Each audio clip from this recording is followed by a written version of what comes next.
Alright, so I just fell from the sky and incarnated from Incarnum, and the first thing I'm going to want to do is take a look at my abilities and plan out my build. So, first thing you do, you hit the character button, characteristics.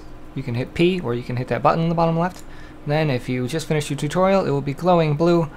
So you will look at these. Every time you get a level, you'll be getting a level in one of these 5 categories. I believe you only get one of these at every 25 levels, so we won't have to worry about these for a while. But right now, we don't want to really pay any attention to these. We're going to head over to the specialties, the little tab over here on the left, and then we want to look at the abilities on the right. These will be your passives. In my case, the Feka gets a block bonus. The bonus is increased for each ally present at the start of combat. That's pretty cool. I can see, if I right-click it, when I will be getting that second bonus, the +1 per ally. That would be at level 20? Or is that level 3? That's level 3. Okay, that's interesting. We've got, as well as giving the Feka control, this passive increases his fire damage. At the beginning of each turn, the Feka will be granted a lock bonus equivalent to the number of AP he has. Alright, that's interesting. Lock would be useful for a tank. Reflection. Alright. As part of the Feka's lock, a part of the Feka's lock is converted into resistance bonuses. Okay, I like that. Ironclad. Thanks to this passive, the Feka gains resistances and the range of his water spells is increased. Okay. Interesting. Stabilization aura. As well as increasing their lock, this passive allows the Feka to apply bound to their enemies who start their turn in the cell in front of the Feka. Bound applies the stabilized effect to the target. Okay, let's have a look at bound. Stabilizes your target. Okay, that didn't really help me by telling me what stabilized does. Well, that will take Googling, I think. I don't know what stabilizing an enemy does. Stabilize the target. Boo! Stabilizes needs to be a keyword that I can click. Boo! Okay, well, obviously, I'm going to need a lot of HP, and I'm going to need a lot of lock. I'm also going to need block. Let's see here. Let's go on back into here. Whenever I get this point, whenever I get an intelligent, I can spend it on HP, I believe. Or resistances. Resistances also seem like something that I would use. And regeneration according to missing HP, actually. And heals received. Lifesteal is the only one on here that I don't actually want. Okay. Well, I would like at least 1 point in regeneration, so that I will have regen. The difference between having regen and having no regen is probably a good call. Well, my current plan is to kind of... Yeah, I think I'll go HP and HP regen, because regen regenerates a percentage of my missing HP. Occasionally I might also put a point in resistances, depending on whether or not I decide that that's worth it later. I'm not going to be getting any damages. I'm going to be getting resistances and health points.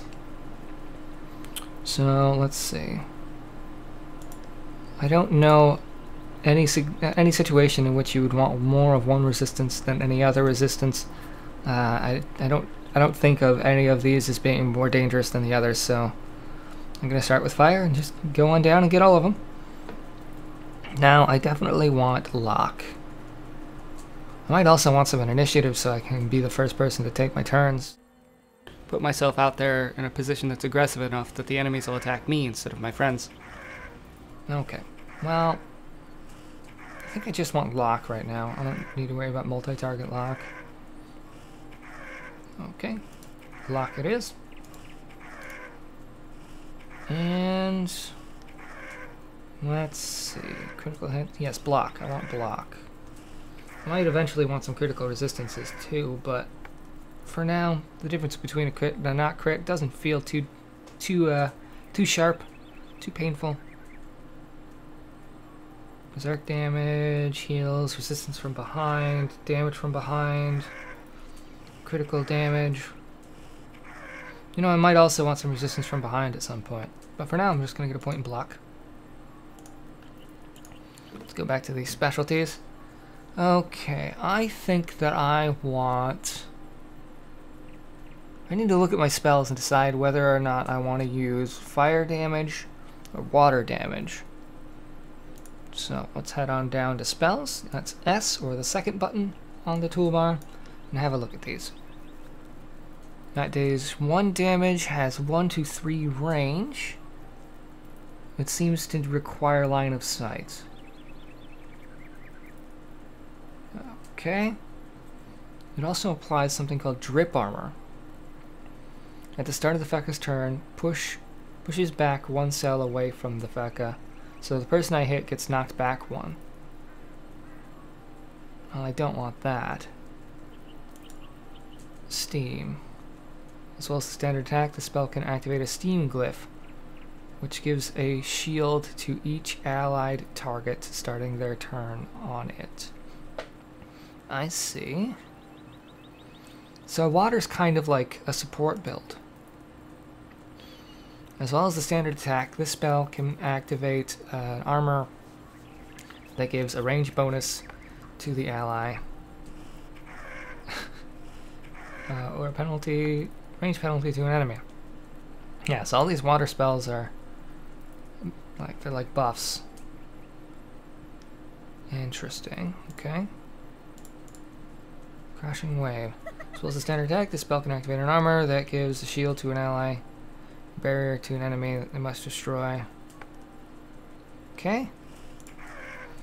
Natural attack. As well as the standard attack, this spell can activate an armor which deals damage to the bearer at the start of their turn. Combined with teleportation flux, this spell can move the Fek-Ammer glyph. Combined with the teleportation flux. Where's teleportation flux?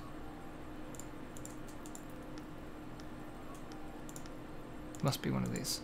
No? I'll tell you that I am a little confused.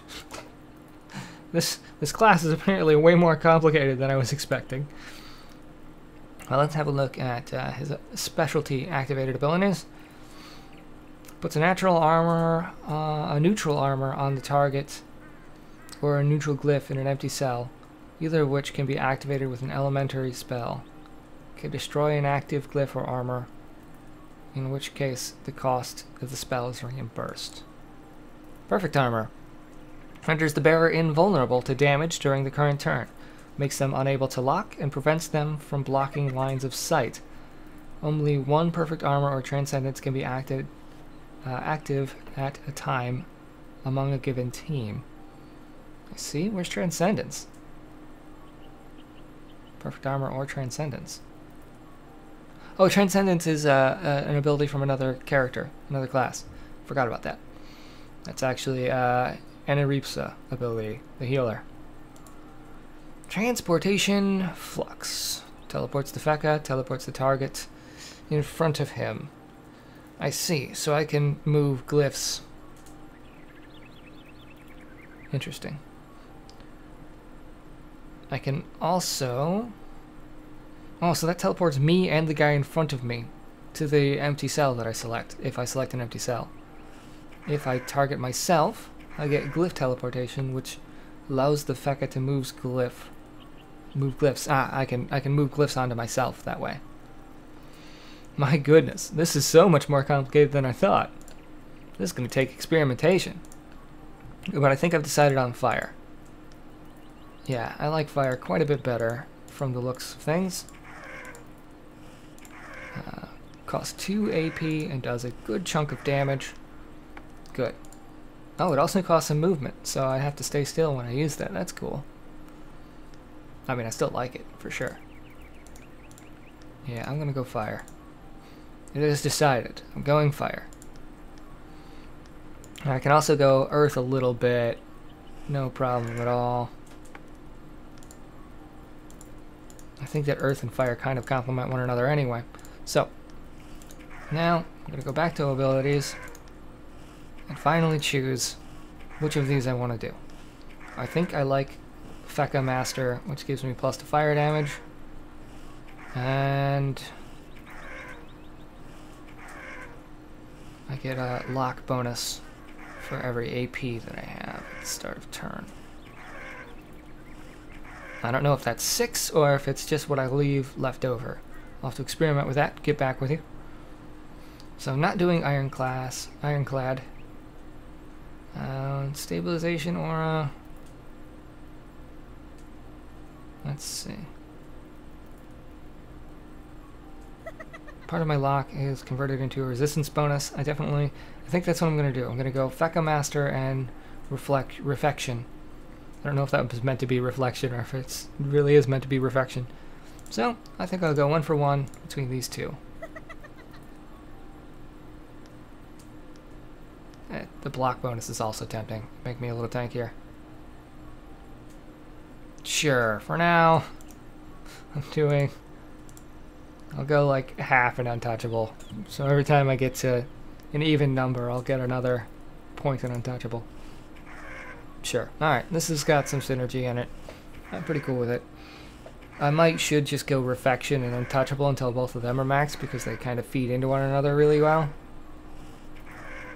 Ah, no they don't. Well, fine. Fine. But I do like it. So that's my build plan. I will make another video in a little while when I'm a little bit closer to being done. Maybe I'll do a level 20 update when I pick my next town and tell you how the build's going, how I like my choices, and whether or not I think it'll be effective for everyone else. Thanks for watching. Like if you like it. Subscribe if you want to see more. If you didn't like it, let me know why in the comments.